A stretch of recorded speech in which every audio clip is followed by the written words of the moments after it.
Bienvenue à Cobalt Project. Dans cette vidéo, nous allons aborder ensemble différents points afin que la partie se déroule dans les meilleures conditions possibles. Nous allons aborder les points suivants: le terrain, les objectifs du jeu, la pénalité, le matériel et la sécurité. Vous allez évoluer sur un terrain de près de 30 000 m². Vous aurez l'opportunité de découvrir des modules comme les ponts suspendus, des souterrains ou encore un bateau. Soyez prudents, le terrain peut s'avérer particulièrement glissant sur les modules en bois et en métal. Les limites du terrain sont clairement définies par des filets rouges et noirs. Il est strictement interdit de les traverser. Chaque équipe dispose d'une base composée de 2 étages. L'étage supérieur de la base permet aux joueurs de boire de l'eau et de consulter l'écran de contrôle. C'est également le seul endroit où les joueurs sont autorisés à retirer leur casque. Dans cette partie, 2 équipes vont s'affronter, les rouges contre les verts.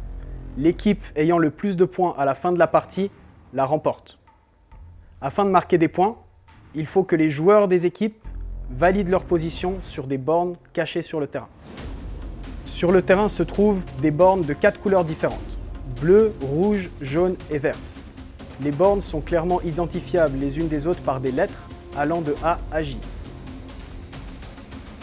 Le but du jeu est de trouver toutes les bornes de la couleur qui sera attribuée et que chaque joueur de votre équipe la scanne.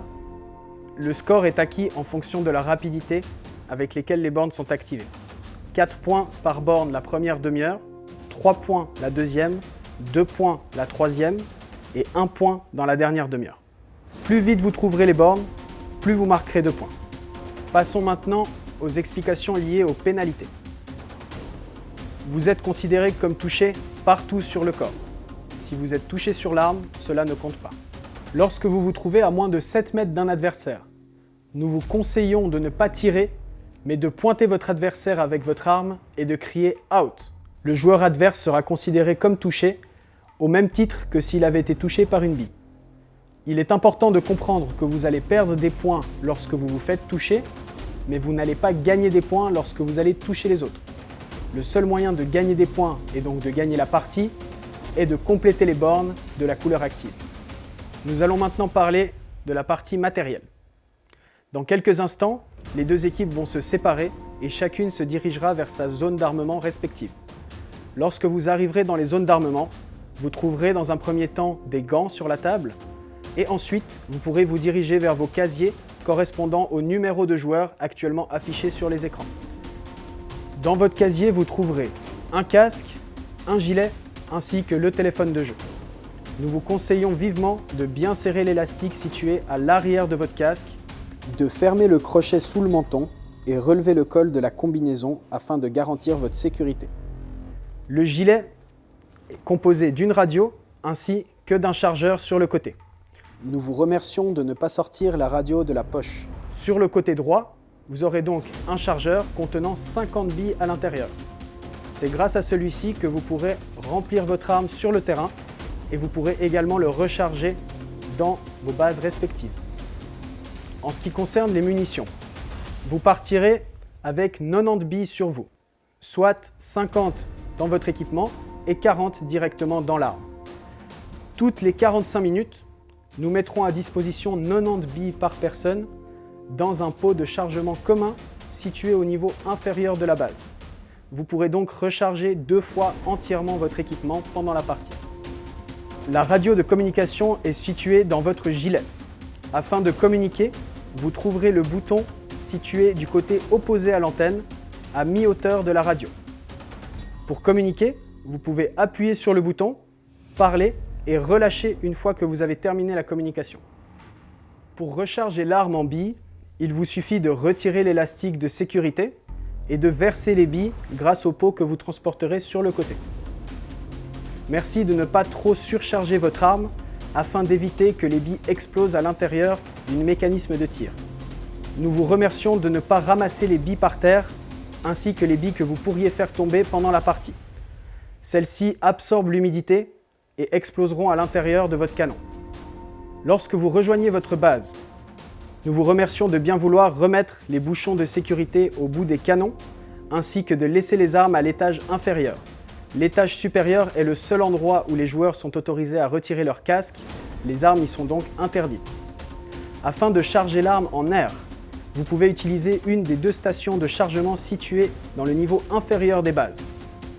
Pour ce faire, il suffit de brancher le raccordement à l'embout situé au niveau de la crosse de l'arme. Une fois que vous avez tiré la bague de sécurité pour pouvoir l'insérer, il vous suffit d'appuyer sur la poignée jusqu'à ce que vous n'entendiez plus de bruit. Cela prend environ 20 secondes. Une fois que c'est fait, vous pouvez tout simplement enlever à nouveau la bague de sécurité et repartir dans le jeu. Grâce au support collé au téléphone, vous pourrez l'accrocher sur votre avant-bras. L'application de votre téléphone de jeu est composée de 4 menus. Le premier menu est celui de la touche. Lorsque vous êtes touché, que ce soit par un out ou par une bille, après avoir levé la main, il faut venir sur ce menu et tirer la petite cible de gauche à droite. Vous allez passer en mode mort. Lorsque vous êtes mort, le seul moyen de redevenir vivant est de retourner jusqu'à votre base pour être ressuscité automatiquement lorsque vous franchirez les portes de votre base. Lorsque vous êtes touché, dépêchez-vous de rentrer à la base le plus vite possible. Vous allez perdre 1 point lors des 30 premières secondes de mort et 2 points si vous prenez plus de 30 secondes pour revenir jusqu'à votre base. Passons maintenant au deuxième menu, celui des bornes. Sur ce menu, vous retrouverez les 10 lettres correspondant aux 10 bornes ainsi que la couleur active. L'objectif est que tous les joueurs de votre équipe scannent toutes les bornes. Lorsque vous trouvez une borne, afin de valider votre position, il est impératif de cliquer sur le bouton en haut à gauche, c'est le bouton du scan. Lorsque vous appuierez dessus, vous allez voir une sphère qui commence à tourner.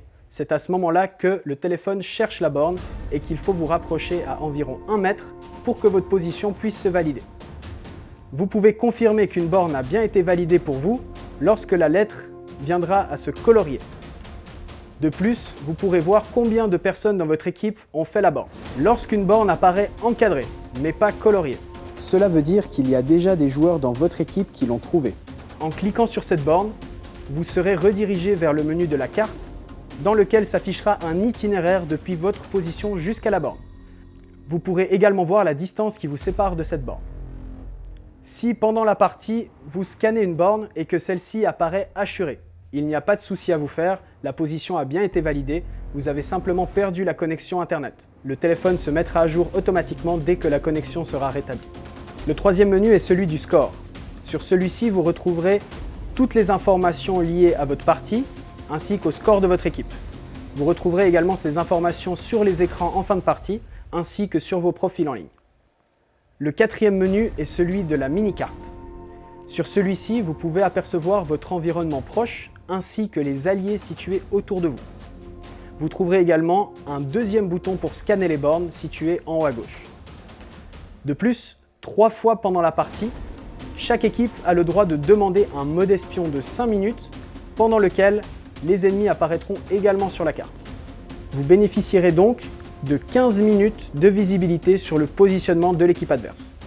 En ce qui concerne les bonus de points, lorsque vous atteindrez 100 points, vous pourrez demander à la radio 2 boucliers qui vous seront remis à l'étage inférieur des bases. Les personnes ayant complété les 10 bornes de la couleur active peuvent demander des armes automatiques. Nous en disposons de 3 par équipe. Lorsqu'une équipe atteint 600 points avant la dernière demi-heure de jeu, le buggy est débloqué, celui-ci étant équipé d'une arme automatique et pouvant se déplacer partout sur le terrain. N'oubliez pas, chaque joueur doit valider sa position sur chacune des bornes afin que la couleur active puisse être complétée. Lorsque tous les joueurs d'une équipe ont complété toutes les bornes, l'équipe gagnera un bonus de 50 points et la couleur changera pour les 2 équipes. Les bases sont fermées 5 minutes avant la fin de la partie. Durant cette période, les joueurs étant touchés peuvent se rendre à la sortie définitive située en face du chapiteau blanc. Merci de bien vouloir mettre un bouchon de sécurité ainsi que de garder votre casque jusqu'à l'intérieur du bâtiment. Cette sortie est commune pour les 2 équipes. Avant de commencer la partie, laissez-moi vous rappeler 3 règles essentielles. Il est interdit de monter les armes à l'étage supérieur de la base, car c'est le seul endroit où les joueurs sont autorisés à retirer leur casque. Nous vous remercions également de ne pas tirer à l'intérieur des bases ennemies, celle-ci étant prévue pour que l'équipe puisse sortir plus facilement. Nous tenons à vous rappeler que Cobalt Project est un jeu basé sur le fair play de chacun. Nous comptons sur vous pour faire preuve de respect les uns envers les autres. Merci pour votre attention et bonne partie à tous.